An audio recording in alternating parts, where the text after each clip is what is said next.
The team's looking really good. I think they're feeling good. Obviously, we've only been here for a couple of days, but the spirits are high. The team feels very together.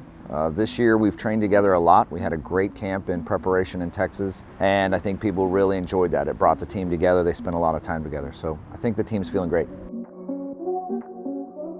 I would rate the unity of the U.S. team right now probably at an all-time high. We have a really good mix on this team of senior athletes and veterans and rookies coming in. So probably about 40%, 45% of this team is brand new.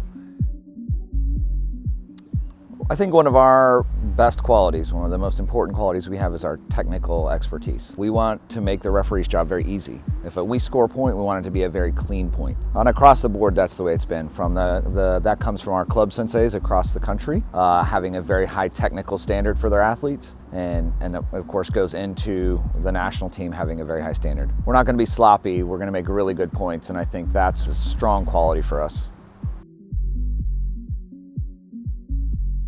Is our diversity of athlete.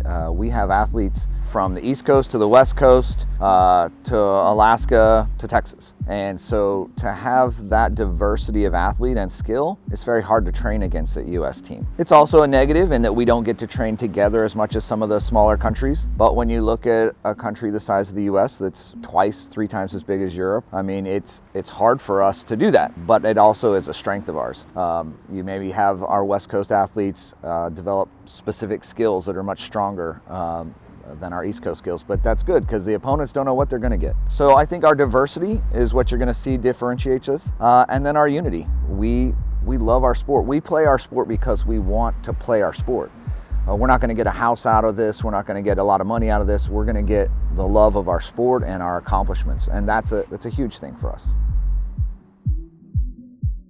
5+ years down the road for the U.S. team, you'll see a pretty significant turnover of athletes. Our kata teams, our kata athletes are just now catching to where they're going to be along for a long time, winning really well. But in our kumite and our weight categories, you see our U21s pushing our veterans quite a bit. I think you'll see turnover, but in a great way, in a level up way. Nothing against our veterans. They've been outstanding for their careers. The change in our training methodologies, the changes in all of that stuff is really catching up. I think our U21s, you see that, they're very good. Our newly into our juniors or seniors level categories are really good. So I think you'll see a change there with more explosive and active athletes coming into our weight categories.